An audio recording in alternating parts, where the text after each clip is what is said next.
ഹെബ്രായർ 11 അധ്യായം. പൂർവികരുടെ വിശ്വാസം.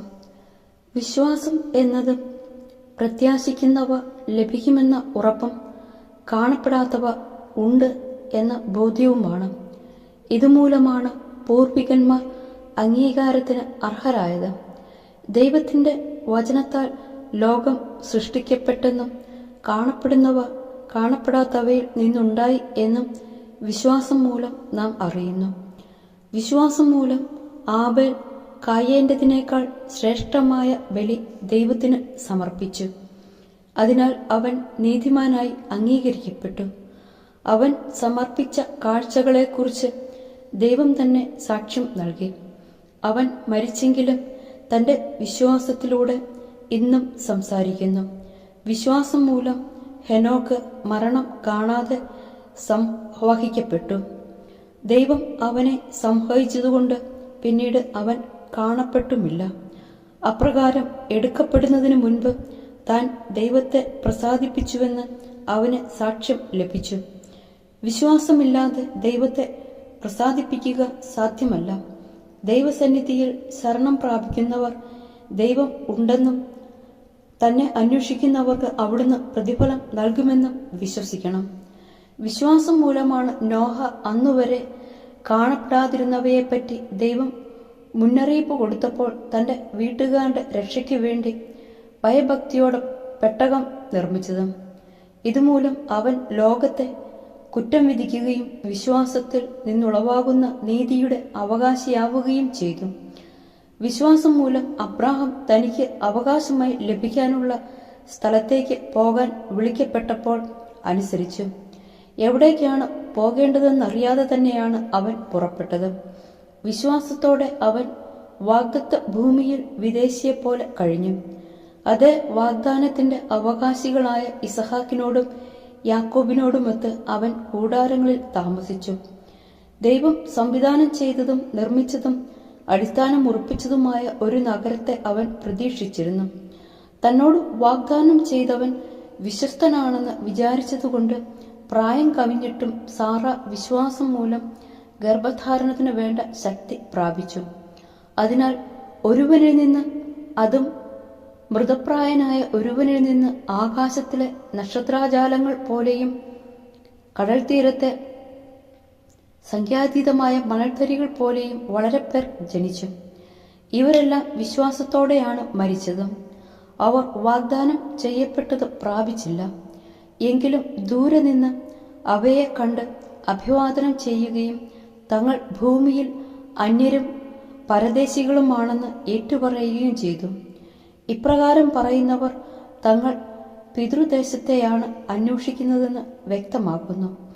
തങ്ങൾ വിട്ടുപോന്ന സ്ഥലത്തെക്കുറിച്ചാണ് അവൻ ചിന്തിച്ചിരുന്നതെങ്കിൽ അവിടേക്ക് തന്നെ മടങ്ങിച്ചെല്ലാൻ അവസരം. ഇപ്പോഴാകട്ടെ അവർ അതിനേക്കാൾ ശ്രേഷ്ഠവും സ്വർഗീയവുമായതിനെ ലക്ഷ്യം വയ്ക്കുന്നു. അവരുടെ ദൈവം എന്ന് വിളിക്കപ്പെടുന്നതിൽ ദൈവം ലജ്ജിക്കുന്നില്ല. അവർക്കായി അവിടുന്ന് ഒരു നഗരം തയ്യാറാക്കിയിട്ടുമുണ്ടല്ലോ. വിശ്വാസം മൂലമാണ് പരീക്ഷിക്കപ്പെട്ടപ്പോൾ അബ്രഹാം ഇസഹാക്കിനെ സമർപ്പിച്ചത്. ഇസഹാക്കിലൂടെ നിന്റെ സന്തതി വിളിക്കപ്പെടും എന്ന വാഗ്ദാനം സ്വീകരിച്ചിരുന്നിട്ടും അവൻ തന്റെ ഏകപുത്രനെ ബലിയർപ്പിക്കാൻ ഒരുങ്ങി. മരിച്ചവരിൽ നിന്ന് മനുഷ്യരെ ഉയർപ്പിക്കാൻ പോലും ദൈവത്തിന് കഴിയുമെന്ന് അവൻ വിചാരിച്ചു. അതുകൊണ്ട് ആലങ്കാരികമായി പറഞ്ഞാൽ ഇസഹാക്കിനെ അവന് തിരിച്ചു കിട്ടി. വരാനിരിക്കുന്ന കാര്യങ്ങളെക്കുറിച്ചുള്ള വിശ്വാസത്താൽ ഇസഹാക്ക് യാക്കോബിനെയും എസാവിനെയും അനുഗ്രഹിച്ചു. ആസന്നമരണനായ യാക്കോബ് തന്റെ വടി ഊന്നി നിന്ന് ആരാധിച്ചുകൊണ്ട് ജോസഫിന്റെ മക്കളെ ഓരോരുത്തരെയും വിശ്വാസത്തോടെ അനുഗ്രഹിച്ചു. ജോസഫ് മരിക്കുമ്പോൾ വിശ്വാസം മൂലം ഇസ്രയേൽ മക്കളുടെ പുറപ്പാടിനെ മനസ്സിൽ കണ്ടുകൊണ്ട് തന്റെ അസ്ഥികൾ എന്ത് ചെയ്യണമെന്ന് നിർദ്ദേശങ്ങൾ കൊടുത്തു. വിശ്വാസം മൂലം മോശയെ അവൻ ജനിച്ചപ്പോൾ മാതാപിതാക്കന്മാർ 3 മാസത്തേക്ക് ഒളിച്ചുവെച്ചു. എന്തെന്നാൽ കുട്ടി സുന്ദരനാണെന്ന് അവർ കണ്ടു. രാജകൽപ്പനയെ അവർ ഭയപ്പെട്ടില്ല. മോശ വളർന്നു വന്നപ്പോൾ ഫറവോയുടെ മകളുടെ മകൻ എന്ന് വിളിക്കപ്പെടുന്നത് വിശ്വാസം മൂലം അവൻ നിഷേധിച്ചു. പാപത്തിന്റെ നൈമിഷിക സുഖങ്ങൾ ആസ്വദിക്കുന്നതിനേക്കാൾ ദൈവജനത്തിന്റെ കഷ്ടപ്പാടുകളിൽ പങ്കുചേരുന്നതിനാണ് അവൻ ഇഷ്ടപ്പെട്ടത്. ക്രിസ്തുവിനെ പ്രതി സഹിക്കുന്ന നിന്ദനങ്ങൾ ഈജിപ്തിലെ നിധികളേക്കാൾ വിലയേറിയ സമ്പത്തായി അവൻ കരുതി. തനിക്ക് ലഭിക്കാനിരിക്കുന്ന പ്രതിഫലത്തിലാണ് അവൻ ദൃഷ്ടി പതിച്ചത്. രാജകോപം ഭയപ്പെടാതെ വിശ്വാസത്തെ അവൻ ഈജിപ്ത് വിട്ടു. അദൃശ്യനായവനെ ദർശിച്ചാലെന്ന പോലെ അവൻ സഹിച്ചു നിന്നു. ആദ്യജാതന്മാരെ കൊല്ലുന്നവൻ അവരെ സ്പർശിക്കാതിരിക്കുന്നതിന് വിശ്വാസത്തിൽ അവൻ പെസഹ ആചരിക്കുകയും രക്തം തളിക്കുകയും ചെയ്തു. വിശ്വാസത്താൽ അവർ വരണ്ട ഭൂമിയിലൂടെ എന്ന വിധം ചെങ്കടൽ കടന്നു. എന്നാൽ ഈജിപ്തുകാർ അപ്രകാരം ചെയ്യാൻ ശ്രമിച്ചപ്പോൾ കടൽ അവരെ വിഴുങ്ങിക്കളഞ്ഞു.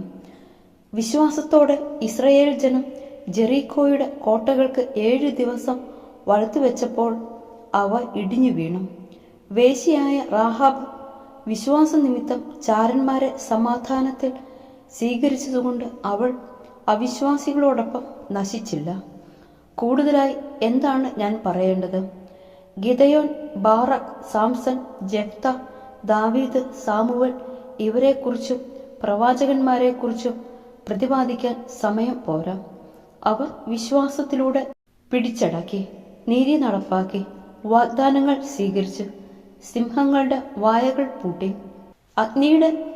അഗ്നിയുടെ ശക്തി കെടുത്തി, വാളിന്റെ വായ്ത്തലയിൽ നിന്ന് രക്ഷപ്പെട്ടു, ബലഹീനതയിൽ നിന്ന് ശക്തി ആർജിച്ചു, യുദ്ധത്തിൽ ശക്തന്മാരായി, വിദേശ സേനകളെ കീഴ്പ്പെടുത്തി, സ്ത്രീകൾക്ക് തങ്ങളുടെ മരിച്ചുപോയവരെ പുനരുജ്ജീവനത്തിലൂടെ തിരിച്ചു കിട്ടി, ചിലർ മരണം വരെ പ്രഹരിക്കപ്പെട്ടു. മെച്ചപ്പെട്ട പുനരുത്ഥാനം പ്രാപിക്കാൻ വേണ്ടി പീഡയിൽ നിന്ന് രക്ഷപ്പെടാൻ അവർ കൂട്ടാക്കിയില്ല. ചിലർ പരിഹാസവും ചമ്മട്ടിയടിയും ബന്ധനവും കാരാഗ്രഹവാസവും സഹിച്ചു. ചിലരെ കല്ലെറിഞ്ഞു, ചിലരെ വിചാരണ ചെയ്തു, ചിലർ 2 വെട്ടിമുറിക്കപ്പെട്ടു, ചിലർ വാളുകൊണ്ട് വധിക്കപ്പെട്ടു, ചിലർ ചെമ്മരിയാടുകളുടെയും കോലാടുകളുടെയും തോല് ധരിച്ച് നിസ്സഹായരാവുകയും വേദനിക്കുന്നവരായും പീഡിതരായും അലഞ്ഞു നടന്നു. അവരെ സ്വന്തമാക്കാനുള്ള യോഗ്യത ലോകത്തിനില്ലായിരുന്നു. വനത്തിലും മലകളിലും ഗുഹകളിലും മാളങ്ങളിലുമായി അവർ അലഞ്ഞു തിരിഞ്ഞു. വിശ്വാസം മൂലം ഇവരെല്ലാം അംഗീകാരം പ്രാപിച്ചെങ്കിലും വാഗ്ദാനം ചെയ്യപ്പെട്ടത് പ്രാപിച്ചില്ല. കാരണം നമ്മെ കൂടാതെ അവർ പരിപൂർണരാക്കപ്പെടരുത് എന്ന് കണ്ട് ദൈവം നമുക്കായി കുറെ കൂടെ ശ്രേഷ്ഠമായവ നേരത്തെ കണ്ടുവച്ചിരുന്നു.